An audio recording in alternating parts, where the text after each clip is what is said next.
I am excited for this one. This is Lee's Listening, episode 9, and I got a special one here for you. It's definitely special to me. This is going to be my top 20 bass players of all time. And I am, if you're not aware, I am a bass player myself, so a lot of these guys have inspired me throughout the years and are far better than me, but I have always aspired to use some of their skills and techniques, and seen a lot of them live too and everything, and just listened to them throughout the years. And so these are my top. There are some progressive rock heads out there who know a bunch of amazing bass players in the underground progressive rock scene, and I'm sure, in metal as well. And I'm sure those guys are the top, as far as technical ability. But with this list, I am considering their inspiration on me, their inspiration on music, their styles, techniques, as well as technical ability, and also who I've listened to most throughout the years, and spanning all kinds of genres of who I thought were the best bass players. So let's get into it. Top 20. All right, number 20, Chris Squire from Yes. Underrated band, in my opinion, and just underrated bass player. Not enough talk about him. I mean, Roundabout. Come on. Everybody knows Roundabout, and like that bass line is just nasty. So it may, that, but on all kinds of albums, all kinds of music from Yes, he's ripping it. I saw them perform in 2012. It was awesome. And if you're not familiar with Yes, they're progressive rock, very well written, epically written, long songs, kind of like a Rush or a Pink Floyd. And so to learn these kind of songs, you have to be very skilled. And so that's another contributing factor to why Chris Squire's got to be on this list. Number 20, Chris Squire from Yes. Number 19, Matt Freeman from Rancid.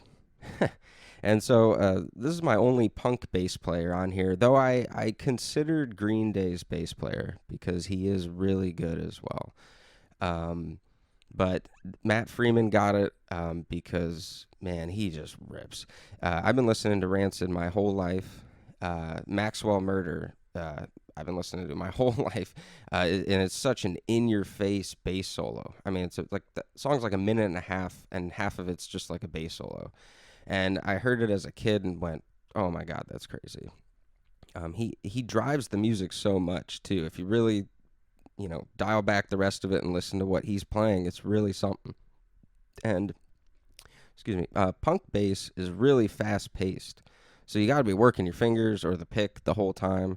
And he manages to throw in really cool bass fills and solos and great tone and everything. Yeah, Matt Freeman from Rancid is badass. And if you haven't heard some of this stuff, I forgot to mention at the beginning, I put together a playlist of all of these guys, and I'm actually really, really proud of this playlist.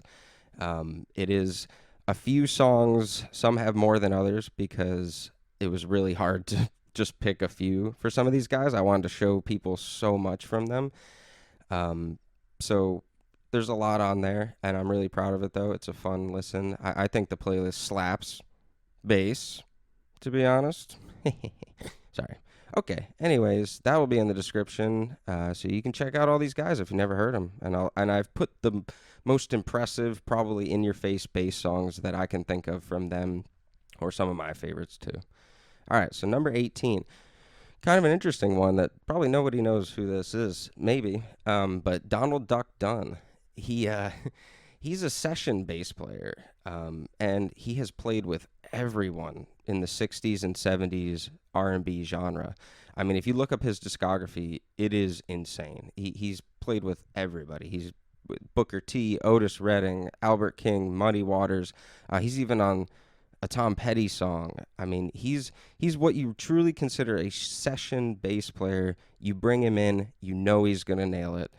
He's going to make your track better. I mean, that's what these guys are for. They're so technically skilled and brilliant musically that they're able to do that. But I know him from the Blues Brothers, actually, from the movie and the soundtrack. I grew up watching that movie a million times. I've seen that movie so many times, and I love the soundtrack. And he's just ripping it. He's a great bass player. throughout the movie and the soundtrack, and he also just has this cool vibe to him. He's always got a pipe sticking out of his mouth. He's always smoking a tobacco pipe, and I would say the only reason he isn't much higher because he is really technically skilled, and I mean he's played with everybody, he's done everything, but he doesn't. I wouldn't say he has as much influence on music as these other guys because he's not necessarily curating and writing all of the music. He's a session guy, but he's one of the best session guys as far as 60s and 70s R&B. That's what's up. Donald Duck Dunn, number 18. All right, number 17, Peanut from 311. I grew up listening to 311, and I remember hearing him slap bass, and it was an inspiration to me. I was like, dang, this guy's good. I just remember on the song Feels So Good off the album Music, I just remember him going, yo, Peanut, beat that thing. And he's all, he just nails it. And that's probably my favorite 311 album is Music. I love that. Also, the song Don't Dwell, he kills the bass line right at the beginning. I've always liked that song. That's off Evolver. And all these songs will be on the playlist. So, go to the link in the playlist if you want to hear some really funky 311 bass songs. They're in there.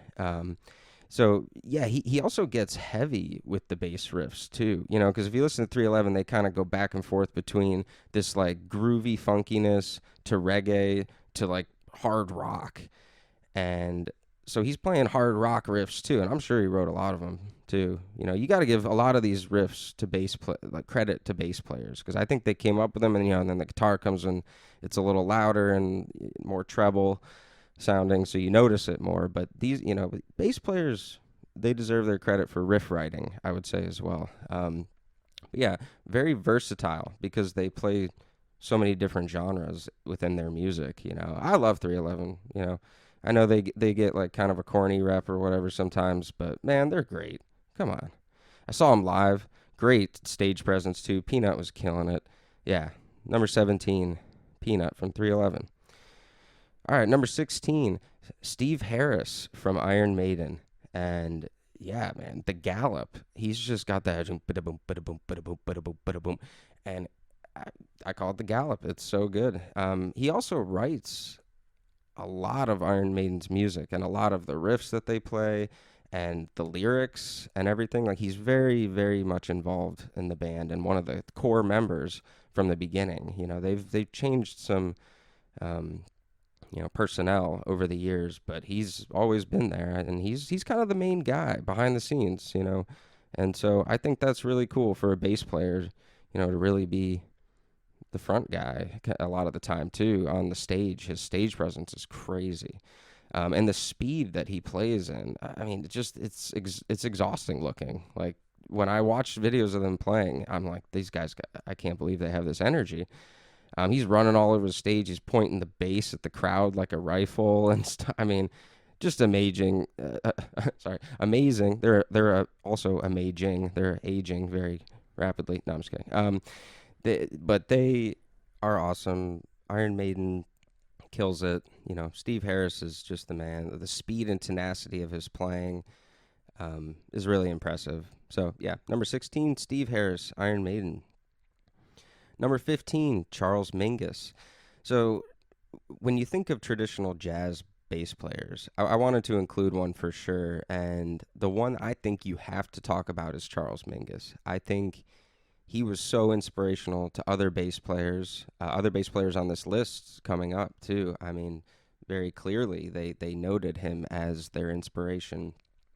And, my parents played a lot of jazz around the house. And when it came to a bass player, I always think of Charles Mingus with that traditional jazz bass players. I have more jazz bass players on this, but they're a little more modern, a little more fusion, progressive-ish. Because Charles Mingus is from like the 50s and 60s. It's really old style jazz. But he's so good. What I find interesting about his playing is he's playing these bass melodies that are completely different than what the horns are playing or the piano's playing, and it still keeps the rhythm and fits but it's like his own melody on top of another melody, but still the backbone at the same time. It's really something, and that's what I've noticed about his playing, and I've always thought that was really cool because he's not just sticking with the main melody of the song. He's going off on another, zone of playing, and he kind of brings it back but makes it fit. It's something. Yeah, Charles Mingus, incredible. Check out the songs on the playlist from him. I love the albums. Mingus is an album title, and then a couple others too. My parents played him quite a bit. Yeah, so number 15, Charles Mingus. All right, number 14, John Paul Jones from Led Zeppelin. And I'm going to say the next two could probably almost be swapped back and forth. So, whatever. I'm not really saying one is better than the other. But John Paul Jones from Led Zeppelin, multi-instrumentalist. He plays keyboard. He plays mandolin. Keyboard he plays on Misty Mountain Hop and No Quarter. Mandolin on Zeppelin songs like Going to California and The Battle of Evermore. And yeah, he's got iconic bass lines and riffs. I think he came up with a lot of Led Zeppelin's guitar riffs. He's one of those guys where I'm like, I know Jimmy Page is playing the riff, but I think this may have came from, the bass player, which is John Paul Jones. And he's a riff master. That's pretty much why I have him on this list, is he just has nasty bass riffs. And it's evident as well on his collaboration with Josh Homme and Dave Grohl, or Josh Homme, I don't know how to say his name, but he's from Queens of the Stone Age, Josh Homme from Queens of the Stone Age, and Dave Grohl from Foo Fighters. And they put out an album as a trio called Them Crooked Vultures. That album's incredible. I think he showcased more on Zeppelin stuff, though, so if you check out the playlist I made, it's mostly Zeppelin stuff, but I give you an example of him playing keyboard and bass on Them Crooked Vultures, too. So, yeah, it's Led Zeppelin, man. And if you really listen in the background, he's playing all kinds of cool stuff. Ramble On, that bass line is insane. It's one of my favorites, definitely on the playlist. If you listen to anything, listen to Ramble On. It's awesome bass line. That's John Paul Jones, number 14, Led Zeppelin. Number 13, like I said, could be swapped with John Paul Jones. They're both, I hold them in the same regard. John Entwistle from The Who. And John Entwistle, man, his fills are so insane if you really pay attention. And, that is the thing about bass players, is that, it's a little harder to hear. You have to kind of develop your ear to listen to the bass lines, because they're not so much in the forefront. They're more the backbone. But if you listen to songs like The Real Me, oh my God, he's ripping the whole time. Like in between the vocal parts and stuff, the fills are just out of control. And of course, the solo on My Generation is pretty in your face. You're able to hear his playing on that. And what I love about John Entwistle is he's so laid back as a person. And nonchalant while he's playing. He's just ripping the bass while like almost yawning. He's just like, yeah, no problem. Just blah, blah, blah, blah, blah, blah, and just ripping it. It's amazing. There's a documentary called The Kids Are All Right where it shows The Who, and great clips from him playing. And I remember watching that, as a kid too, and being like, wow, this guy is incredible. And he doesn't even look like he's trying. So that's something cool about John Entwistle too. And yeah, so John Entwistle from The Who, number 13. All right. Doing this one in the morning. Sip of coffee. All right. Number 12. Brian Beller from quite a few bands. Progressive rock bands and such. But I mostly know him from the Aristocrats. I love that band. And also, he is Joe Satriani's bass player. So, the Aristocrats is kind of his own band with Guthrie Govan and Marco Miniman. And the three of them are kind of like session progressive rock guys, but they come together and write their own music together. So, that's actually original music by Brian Beller, Guthrie Govan, and Marco Miniman. But then they play with the likes of Joe Satriani and Steve Vai and Steven Wilson and all these kind of progressive rock guys.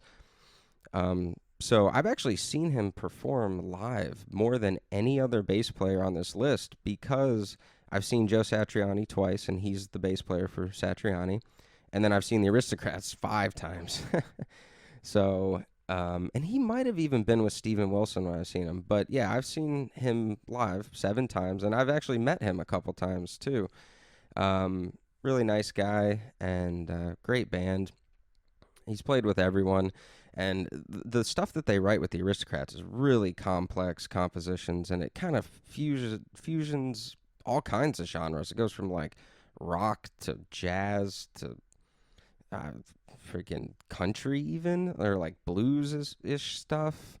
Yeah, it's crazy. This guy is an amazing bass player, and such a force live too. All right, number 12. That was Brian Beller.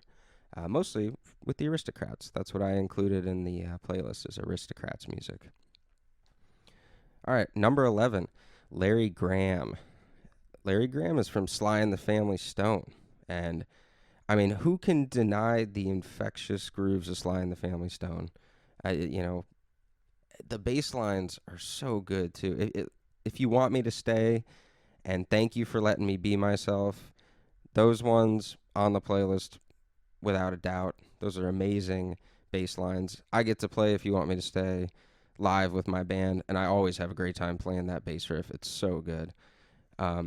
And thank you for letting me be myself. I almost think that Play That Funky Music, White Boy ripped off that bass line. I mean, it's not the most complex bass line, but like it sounds just like it. So I almost kind of feel like they ripped off Larry.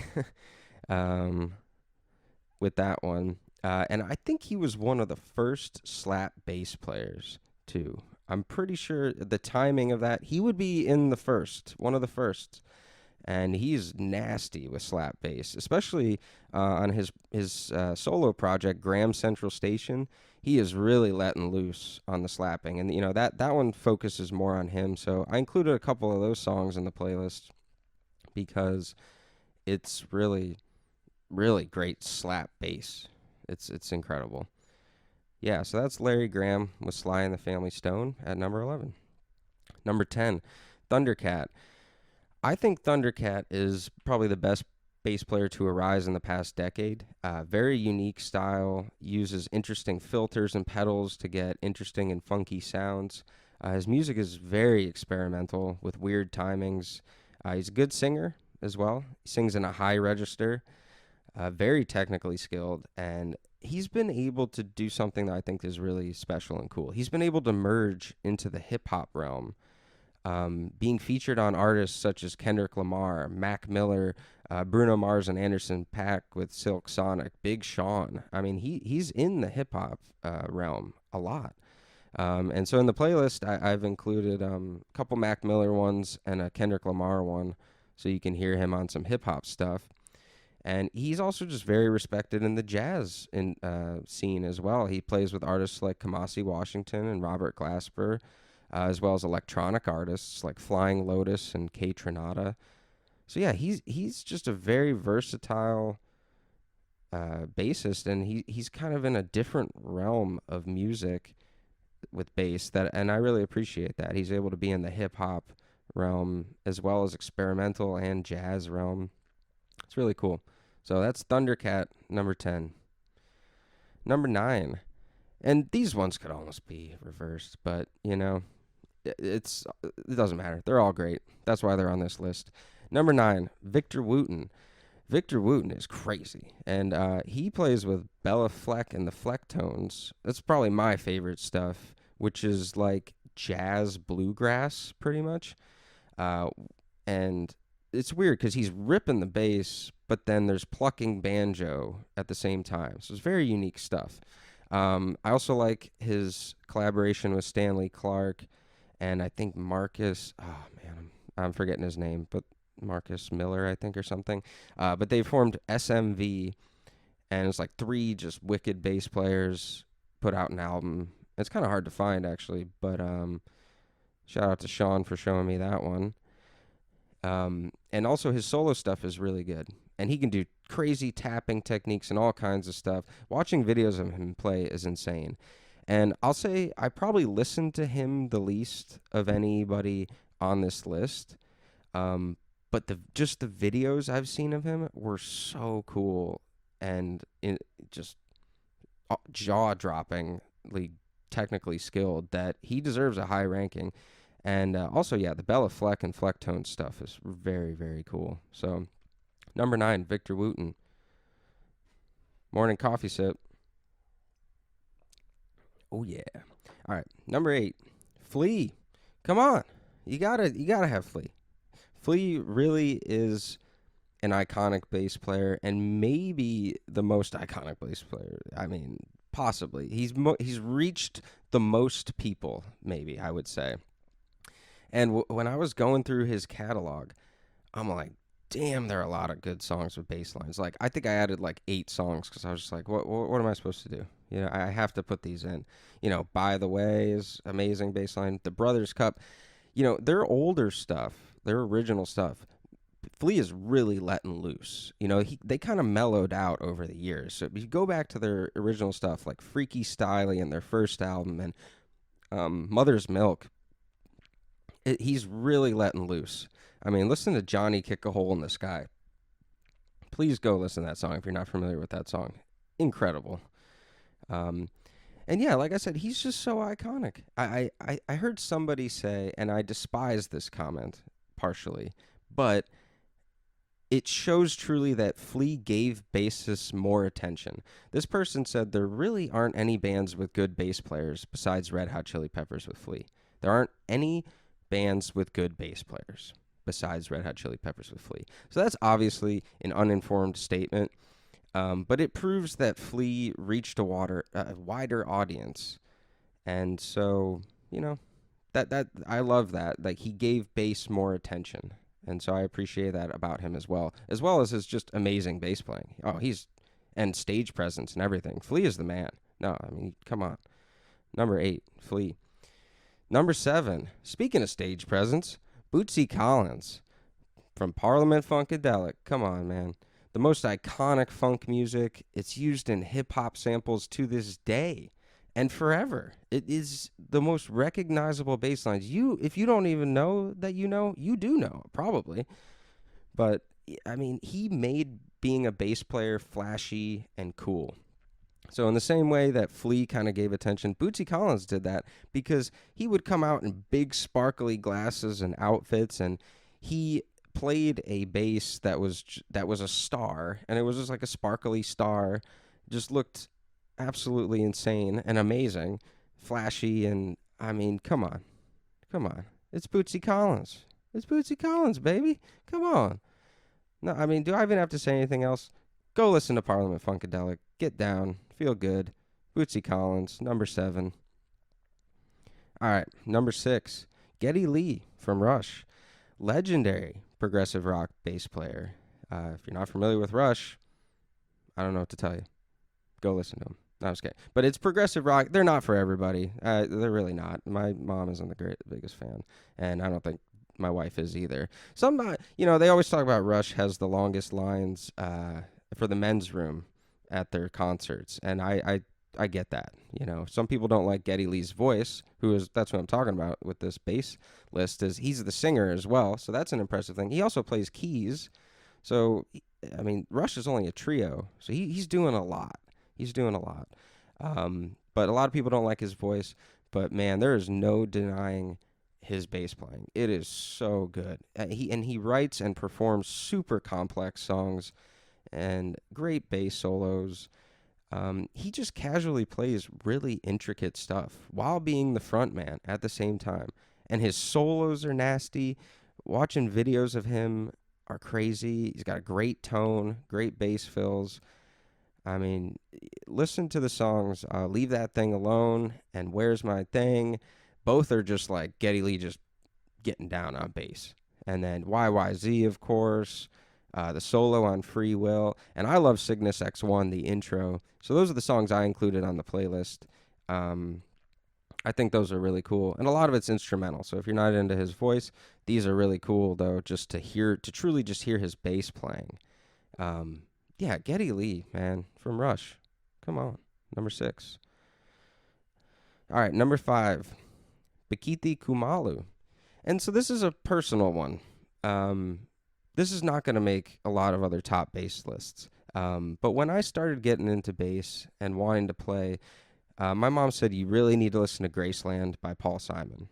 The bass on there is really good. If you're getting into bass and you want to play, go listen to that album. And that album changed my life completely. Shout out to my mom for pushing me to listen to that album. And it's pretty much my favorite album of all time. I know that's a crazy thing to say, but I love that album so much. And I always think of her when I listen to it. And whenever I hear how tasty the bass lines are on it, on Graceland, I think of my mom as well, because she was right. She's like, you got to hear this. And yeah, Bakithi Kumalo is killing it on the album Graceland. And such a unique sound. I've never heard bass playing like this, because he is South African. So he uses more percussive qualities to his playing. Like on You Can Call Me Out, if you listen, he's doing like a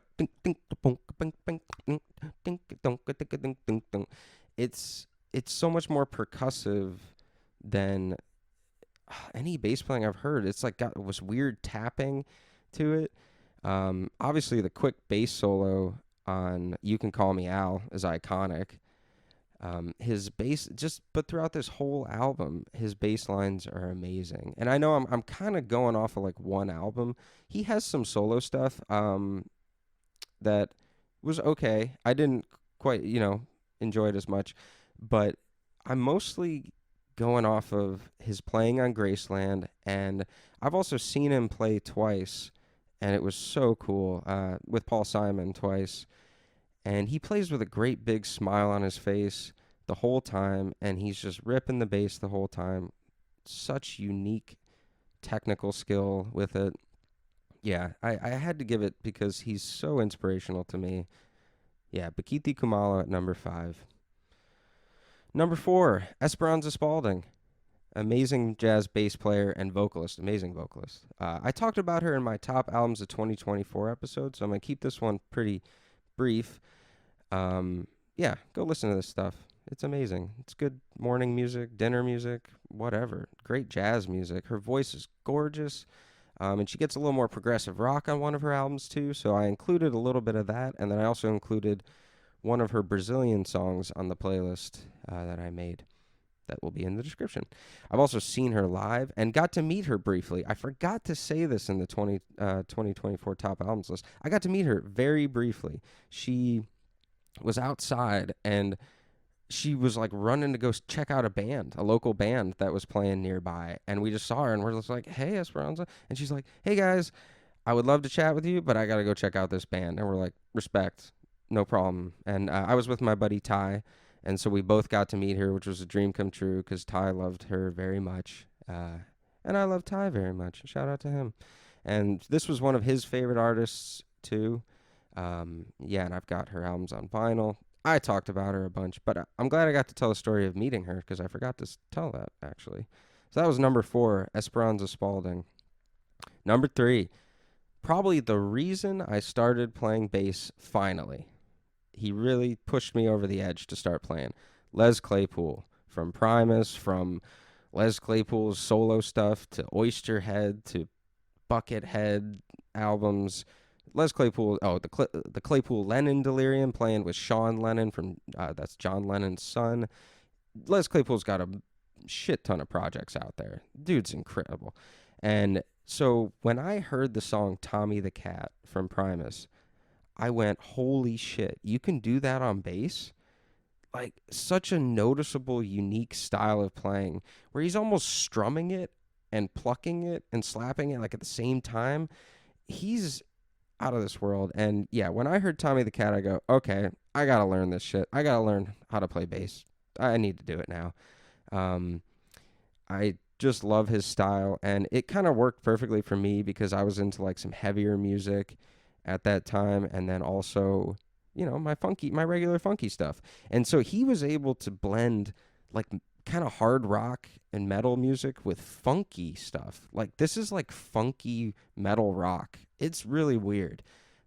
Especially his stuff with Primus is like that. But I love his solo stuff too. I've seen him live 4 times. 3 times with Primus, yeah, and once with a Claypool and a Delirium. One of which was Front Row, and yeah, he kills it every time. Love it. Les Claypool from Primus, number 3. All right, no, I'm going a little long, but only got 2 left. Number 2, Jaco Pastorius.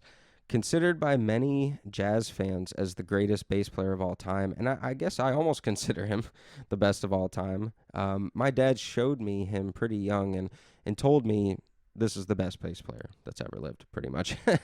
That and my number 1 probably as well. But my parents have this CD of him live that we would play throughout the years, and I got a couple songs in the playlist from that one. The Chicken is insane. And all of his music is. Weather Report. Oh, man, I got to include a Weather Report song. I just realized that. Which is some really cool fusion jazz stuff from the 70s. His work on Joni Mitchell's albums is really good. His style is unmatched. He plays with a speed and tenacity, and also his fretless bass tone and the way he slides around on it makes him pretty distinguishable. Like, I'm usually able to tell who it is playing when I hear him playing. I'm like, oh, that's Jaco. That's got to be.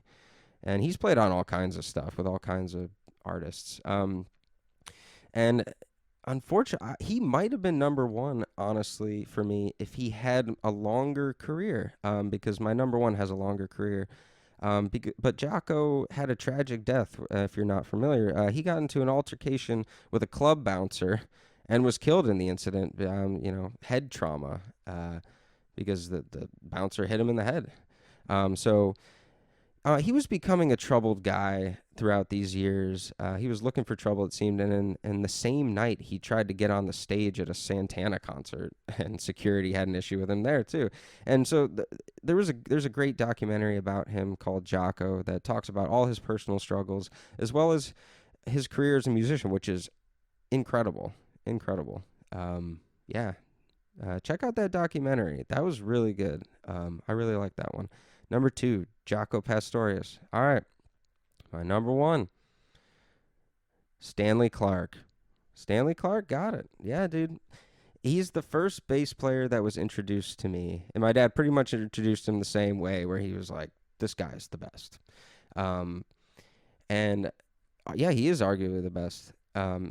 My dad showed me specifically stuff off of the album School Days, which is one of the best.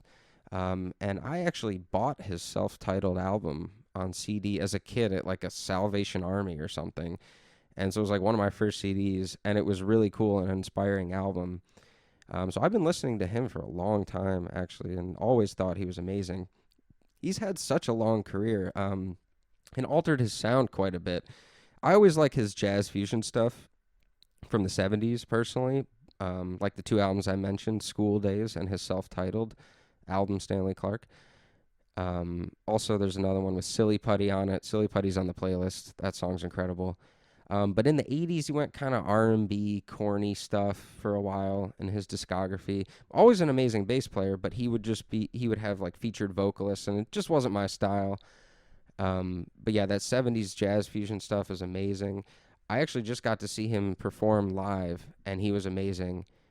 And he played upright bass part of the show, where he did a crazy solo on. He played electric bass. He can do anything. He was playing slap bass. He was playing progressive jazz, some kind of pop stuff. Super versatile. I mean, he's the best bass playing I've seen live. So as soon as I saw him live, I knew he had to be solidified as my top bassist of all time. That's Stanley Clarke. And so that completes my list of top 20 bass players of all time. This was really fun for me. I had a really good time making the playlist. I've been listening to it. I have a blast listening to it. If you're in the mood for some just awesome bass, this playlist will fulfill that. And, you can skip around to different players. But, yeah, this was a really fun one for me. I was really excited to do this. If you listen to the whole thing, thank you so much. I'm really happy to have done this one. So, thanks, everyone. Hope you're doing all right. Go listen to some bass. If you're not, it'll make you feel better. That's what happens with me. All right. Much love, y'all.